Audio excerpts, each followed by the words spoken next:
형제들아, 내가 우리 주 예수 그리스도의 이름으로 너희를 권하노니 모두가 같은 말을 하고 너희 가운데 분쟁이 없이 같은 마음과 같은 뜻으로 온전히 합하라. 내 형제들아, 글로의 집 편으로 너희에 대한 말이 내게 들리니 곧 너희 가운데 분쟁이 있다는 것이라. 내가 이것을 말하거니와 너희가 각각 이르되 나는 바울에게, 나는 아볼로에게, 나는 게바에게, 나는 그리스도에게 속한 자라 한다는 것이니 그리스도께서 어찌 나뉘었느냐? 바울이 너희를 위하여 십자가에 못 박혔으며 바울의 이름으로 너희가 세례를 받았느냐? 나는 그리스도와 가이오 외에는 너희 중 아무에게도 내가 세례를 베풀지 아니한 것을 감사하노니 이는 아무도 나의 이름으로 세례를 받았다 말하지 못하게 하려 함이라. 내가 또한 스데바나 집 사람에게 세례를 베풀었고 그 외에는 다른 누구에게 세례를 베풀었는지 알지 못하노라. 그리스도께서 나를 보내심은 세례를 베풀게 하려 하심이 아니요 오직 복음을 전하게 하려 하심이로되 말의 지혜로 하지 아니함은 그리스도의 십자가가 헛되지 않게 하려 함이라. 아멘. 바울은 편지 서론을 이제 어제 마치고 본격적으로 교회 문제를 다루기로 시작합니다. 고린도 교회 문제는 딱 한 단어로 특정되어지죠. 그것은 분쟁, 분열, 나뉨입니다. 이 교회에 분쟁이 일어났다, 나눔이 일어났다라는 소식은 저 멀리 에베소에서 사역을 하고 있는 바울에게 인편으로 사람을 통해 그 소식이 전해왔다라고 말하지요. 본문 11절을 보십시오. 내 형제들아, 글로에의 집 편으로 너희에 대한 말이 내게 들리니 곧 너희 가운데 분쟁이 있다는 것이라. 글로의 집 사람들이 이 교회의 어려운 상황들을 바울에게 전했던 것입니다. 에베소에서 개척해서 복음 전하고 있는 바울에게 좋지 못한 소식이 들린 것이죠. 교회에 나눔이 있습니다. 여러분, 원래 교회는 다양한 사람들이 모여 있습니다. 또한 모든 종류의 사람들이 주께로 나오는 것도 마땅하고 그래서 교회는 다양해야 합니다. 그러나 이들은 교회의 다양성을 넘어서 나뉘어버리고 분열되었다는 것이 문제였습니다. 특별히 이들의 나눔은 사람 중심으로 나뉘는 것이었습니다. 12절을 보십시오. 중간에 보면 너희가 각각 이르되 나는 바울에게서, 나는 아볼로에게, 나는 게바에게, 나는 그리스도에게 속한 자라 한다는 것이니 그 문제의 핵심은 나뉘어서 나는 바울, 나는 아볼로파, 나는 게바파, 나는 그리스도파. 여러분, 바울은 말씀드린 것처럼 개척 목회자입니다. 그리고 그 다음에 나온 아볼로는 바울이 개척한 교회를 뒤이어 부임한 목회자로 교회를 부흥 성장시켰던 목회자로 보입니다. 왜 이렇게 말할 수 있느냐? 고린도전서 3장 6절에 이런 말씀이 있어요. 바울이 이런 말을 해요. 나는 심었고 아볼로는 물을 주었으되. 개척의 표현이죠. 심었다, 물을 주다, 영양을 공급해 주다. 아마 심고 얼마 안 돼 떠난 사람과 그들에게 막 영적인 양분을 공급해줬던 이 아볼로. 그래서 아볼로는 개척한 교회를 먹이고 성장시키고 성숙시켰다. 게다가 개척 목회자 바울은 글은 참 잘 썼지만 말하고 설교하는 데는 상대적으로 약했던 것으로 보입니다.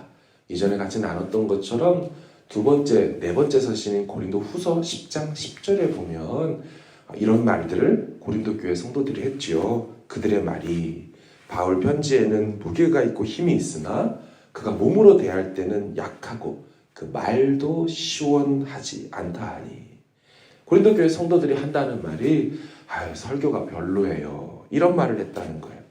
반면에 후임 두 번째로 왔던 아볼로 목사님은 상대적으로 설교를 잘했던 것으로 보입니다. 왜냐하면 아볼로가 성경 역사에서 최초로 등장한 게 사도행전 18장 24절에서 나타나는데 그를 성경은 이렇게 표현해요. 알렉산드리아에서 난 아볼로라 하는 유대인이 에베소에 이르니 이 사람은 언변이 좋고 성경에 능통한 자라. 누가가 기록하고 누가가 바라보고 있는 아볼로는 어떤 사람이냐면 첫 번째가 언변이 좋고 성경에 능통합니다. 바울도 당연히 성경에 능통했지만 상대적으로 성경이 말하는 바울은 말이 시원치 못한 사람이라면 아볼로 언변이 좋은 사람. 당시에 고린도에는 수사학이라는 학문이 매우 유행했습니다. 그러니 말 잘하는 기술을 상대적으로 갖고 있는 후임 목회자 아볼로에 대한 인기가 바울을 뛰어넘지 않았을까라고 보는 것이죠. 사실 오늘날에도 목회자가 설교를 잘하면 성도들이 좋아하고 선호하는 경향이 있는 것도 사실입니다. 이런 이유로 고린도 교회는 목회자, 사람 중심으로 나뉘어 버렸습니다. 나는 설교 잘하는 후임 목사님, 아볼로 목사님이 좋아.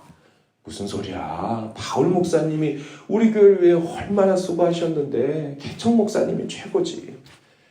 그런데 여기에 한 그룹이 더 나옵니다. 나는 게바에게. 아시는 것처럼 게바는 베드로의 원래 이름 아닙니까? 학자들은 말하기를 고린도 교회가 자신들이 전혀 알지 못하는 모르는 사람을 중심으로 파가 나뉘지는 않을 것이다. 그들이 잘 알고 있었고 만나본 적이 있는 사람 중심으로 나뉠 것이다. 따라서 게바 중심으로 나뉘었다는 것은 베드로가 고린도 교회를 다녀갔던 것으로 보인다. 그래서 바울은 개척 후에 선교하러 떠났고 그 뒤를 맡은 아볼로 목회자가 사역하고 있을 때 오늘날 부흥의 강사 목사님처럼 와서 한동안 은혜를 나누었던 것으로 보인다는 것이죠. 그렇다면 이들은 뭐 한 겁니까? 잠시 찾아온 예수님의 수제자 출신 바울 강사 목사님인 베드로를 중심으로 나뉜 것입니다. 나는 이런 목회자가 좋더라. 야, 자고로 예수님의 제자 목사님이 최고지. 들어봐봐, 예수님과 함께했던 그 간증 이야기들 얼마나 생생하냐, 얼마나 은혜가 넘치냐. 이들은 이렇게 개척 목회자, 후임 목회자, 잠시 방문한 부흥 강사 목회자 중심으로 나뉘어 버렸습니다. 이렇게 교회가 세 파로 나뉘어서 분쟁이 생기자 다시 한 그룹의 사람들이 나타났습니다. 야, 나는 바울도 아니고 아볼로도 아니고 게바도 아니야. 나는 그리스도에게 속했어. 이 언뜻 보면 나는 그리스도에게 속한 자라는 이 말이 신령한 것처럼 보이지만 이들은 이렇게 또 그리스도파라는 이름으로 또 나뉘어 버렸습니다. 그러니 바울에게, 아볼로에게, 게바에게, 그리스도에게 각자의 생각들로 다 나뉘어 버렸습니다. 이 이야기를 들은 바울의 마음은 참으로 아팠을 것입니다. 다양한 인종이 있고 여러 지역, 여러 문화의 사람들이 교회로 모여 그리스도 안에서 하나가 되어야 할 텐데 사람 목회자 중심으로 나뉘어 버렸으니 많이 안타까웠을 것입니다. 그래서 바울은 호통치듯 고린도 성도들을 나무랍니다. 13절을 보시겠습니다. 그리스도께서 어찌 나뉘었느냐? 바울이 너희를 위하여 십자가에 못 박혔으며 바울의 이름으로 너희가 세례를 받았느냐? 바울은요, 그래도 역시 개척 목회자인 나를 알아주는 너희들 바울파, 너희들이 최고야. 그래도 이렇게 말하지 않습니다. 야, 바울이 너희를 위하여 십자가에 못 박혔냐? 바울 이름으로 너희들 세례 받았냐? 여러분, 당시 문화에서 순회 철학자들은 자기들 학파 세력을 확장하기 위해 아래로 제자들을 많이 두었습니다. 그러니까 철학자들이 돌아다니며 제자들을 양성하고 그 철학 리더십을 중심으로 이렇게 세력으로 모였습니다. 지금 그 문화가 교회에 그대로 들어온 것입니다. 똑같이 사람들 중심으로 제자들이 많아지고 학파들이 모이듯이 그렇게 세력을 구축하고 교회가 있었다라는 것이죠. 오늘날 정치인들의 모습을 봐도 그렇지 않습니까? 여당이 몇 석을 차지했다 하면 그만큼 힘이 있죠. 우리 당의 의원들이 많다 하면 힘이 더 세지죠. 고린도 교회는 세상 철학자 학파들의 모임이 아니어야 합니다.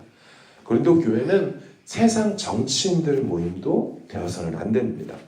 세상이 나뉘어 놓은 모든 경계들을 오히려 허물어버리고 비교와 차별, 거리둠을 다 허물어서 그리스도 안에서 성령으로 하나가 되어 주님을 머리로 모시고 한 몸으로 살아가야 할 주의 몸된 공동체가 되어야 했습니다. 바울의 여러 교회론들이 있는데요. 고린도전서에서 가장 도드라지게 나타나는 교회론이 바디 오브 크라이스트, 그리스도의 몸이라는 교회론입니다. 이런 면에서 볼 때 고린도 교회는 보아하니 어떻게 된 겁니까? 주님의 몸이 갈갈이 찢어진 겁니다. 주님의 몸이 만신창이가 나 있다, 이렇게 볼 수가 있는 것입니다. 그래서 바울은 이렇게 말합니다. 우리 10절을 같이 한번 읽어보겠습니다. 시작. 형제들아, 내가 우리 주 예수 그리스도의 이름으로 너희를 권하노니 모두가 같은 말을 하고 너희 가운데 분쟁이 없이 같은 마음과 같은 뜻으로 온전히 합하라. 아멘. 예수 이름으로 권한다. 모두가 같은 말을 하고 같은 마음, 같은 뜻으로 온전히 합해라. 이전에 이미 말씀드린 것처럼 같은 말, 같은 마음, 같은 뜻이라는 이 표현은 교회가 다른 말 하면 안 돼. 교회는 공산당이 돼야 돼. 이 말을 하는 게 아니라 그랬죠. 교회는 다양성이 배제되고 다 획일화되어야 된다. 이 말을 하는 게 아니라 그랬습니다. 같은 말, 같은 마음, 같은 뜻은 그리스도와 같은 말, 그리스도와 같은 마음, 그리스도와 같은 뜻으로 우리가 하나 되어야 된다. 이 말씀을 하는 거죠. 네가 나한테 맞춰서 우리가 같아져야 돼. 이거 아닙니다. 무슨 소리야? 너가 나한테 맞춰서 우리가 하나 되어야 돼. 이것도 아닙니다. 그리스도처럼 말하고 그리스도의 마음을 품고 그리스도의 뜻을 이뤄가기로 모두가 각자의 자리에서 방향을 설정할 때 그때 교회가 비로소 진짜로 제대로 하나 될 수 있다는 말을 하는 거죠. 몸된 지체인 가족들과 믿음의 식구들과 혹시 관계적, 생각적인 어려움이 있는 분이 있습니까? 그것 때문에 고민이 있는 분이 있습니까? 당신이 내 생각으로 맞춰야 한다. 이게 아닙니다. 우리는 주님의 생각으로 서로 하나가 되어야 하는 줄로 믿습니다. 오늘 하루도 주님의 생각, 주님의 뜻, 주님의 마음으로 서로가 조율하는 것입니다. 우리가 가는 곳마다 그래서 화평이 이루어지고 그래서 주의 뜻이 이루어지는 것이지요. 하나님, 오늘 한 날도 하나님 주님이 주시는 이 화평을 이루어내는 우리가 되기를 원합니다. 나뉘어지고 갈라지고 생각이 정말 다 다른 이 세상 가운데 하나님 진정한 화평을 이루는 한몸된 교회를 이루는 우리 교회와 우리 가족들이 되게 해달라고 같이 기도하시기를 바랍니다. 우리 함께 기도하기를 원합니다. 이 시간 주님이 원하시는 건강한 교회의 모습들, 건강한 가족의 모습들, 건강한 관계 맺음의 모습들을 다시 주님과 같은 말, 마음, 뜻으로 하나 되길 원한다고 같이 기도해 주시고 가지고 나오신 기도 제목으로 하나님 앞에 기도하고 자유롭게 또 나아가시길 바랍니다. 함께 기도하겠습니다.